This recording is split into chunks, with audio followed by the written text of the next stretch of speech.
The night I met him, nothing about it felt special. That's the part that still scares me. I wasn't dressed up. I wasn't looking for anyone. I had stopped believing in signs a long time ago. I walked into that bar because my phone was dead and I didn't want to go home to another quiet night where my thoughts got too loud. Then he sat beside me. Not too close. Not awkwardly far. Just right. I felt it before I saw him, that strange shift in the air, like the room had tilted slightly in my direction. When I turned my head, he was already looking at me. Calm. Focused. Like he'd been waiting for that exact second. You look like someone who doesn't trust first impressions, he said. I laughed before I could stop myself. I don't, I replied. They're usually wrong. He smiled. Not wide. Not charming. Real. That smile should have been my warning. We talk the way people do when they forget to guard themselves. No flirting games. No resume conversations. Just stories. Little ones. Honest ones. The kind you don't tell strangers unless something inside you says it's safe. He listened. Really listened. When I spoke, he didn't interrupt or rush to respond. He remembered things. Small details.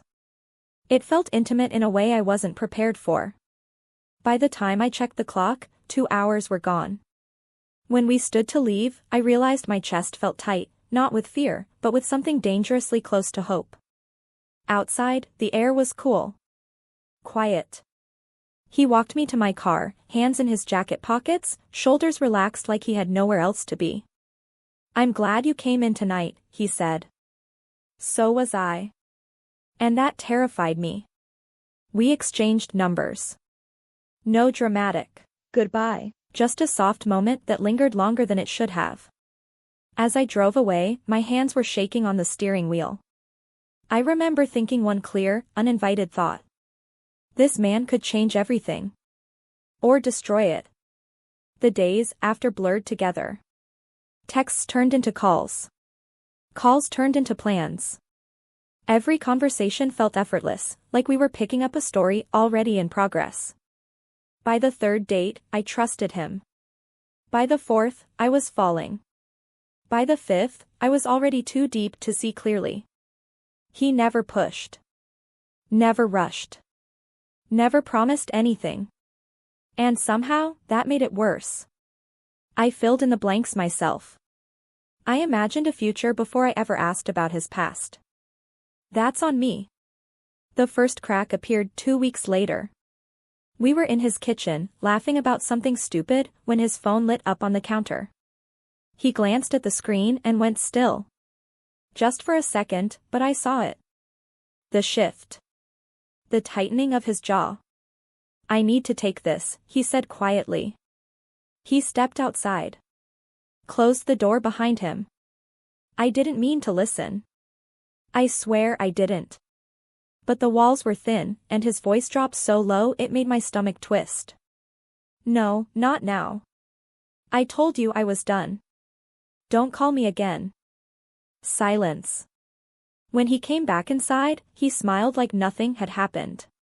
Kissed my forehead. Asked if I wanted wine. I said yes. I said nothing. That night, lying beside him, I stared at the ceiling while he slept. His breathing was steady. Peaceful. Like a man with nothing to hide. But my instincts, the ones I'd ignored at the bar, were screaming now. Everyone has a past, I told myself. Love means trust. I fell asleep clinging to that lie. I didn't know then that his past wasn't behind him. It was already on its way back. The past doesn't announce itself. It doesn't kick down the door or scream your name. It waits. The first message came while I was at work. No name. No number saved. Be careful who you're falling for. I stared at the screen longer than I should have, my pulse ticking in my throat. Anyone could send that. A wrong number. A joke. I told myself not to overthink it. By the time I got home, there were 3 more. Ask him about Chicago. You don't know who he really is. People don't disappear for no reason. My hands were shaking when I locked my phone. Chicago. I'd never heard him mention it. Not once. That night, I watched him closely. Too closely. Every smile felt measured. Every laugh felt rehearsed. When I casually asked about past cities he'd lived in, his answer skipped over Chicago like it didn't exist. That was my answer. The next week, things escalated. A car followed me home, slow, deliberate, never getting close enough to be obvious. When I stopped suddenly, it stopped too. When I pulled into my apartment complex, it didn't follow. It just waited across the street, engine running. I told him that night. He didn't ask questions. Didn't ask for details. Didn't seem surprised. That silence said more than any confession could have. I didn't want you dragged into this, he finally said. Dragged into what? I pushed. Harder this time. We argued, not loudly, but sharply. The kind of argument where every word feels like it might break something fragile, beyond repair. He paced. Ran a hand through his hair. Stopped himself from speaking more than once. Then he sat down. And everything changed. Years ago, before me, before this version of his life, he'd been part of something he shouldn't have been. Not violence. Not gangs. Something quieter. More dangerous. He'd helped cover up a crime for someone powerful. Not because he wanted to, but because saying no would have destroyed him back then.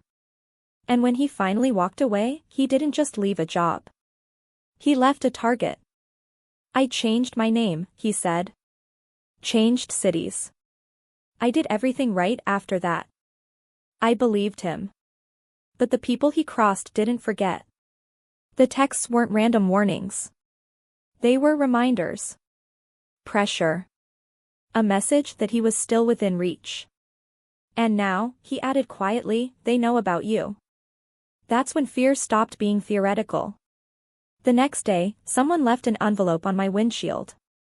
No note. Just a single printed photo. Me. Walking into my building. Taken from across the street. I confronted him again, not with anger this time, but with something colder. If staying with you puts a target on my back, I said, I deserve to know everything. He nodded. Slowly. That night, he told me more. Enough to make my chest ache. Enough to explain why he flinched at unknown numbers. Why he never talked about before. But still, not everything. I could feel it. The truth was there, just buried deeper than he was ready to go. Then the voicemail came. Unknown number. Calm voice. No emotion. You've got something we want him to remember. Tell him cooperation is still an option. I didn't delete it. I played it for him. He went pale. That was the moment I realized the past wasn't circling anymore. It was knocking. And if we didn't answer it together, it was going to break the door down.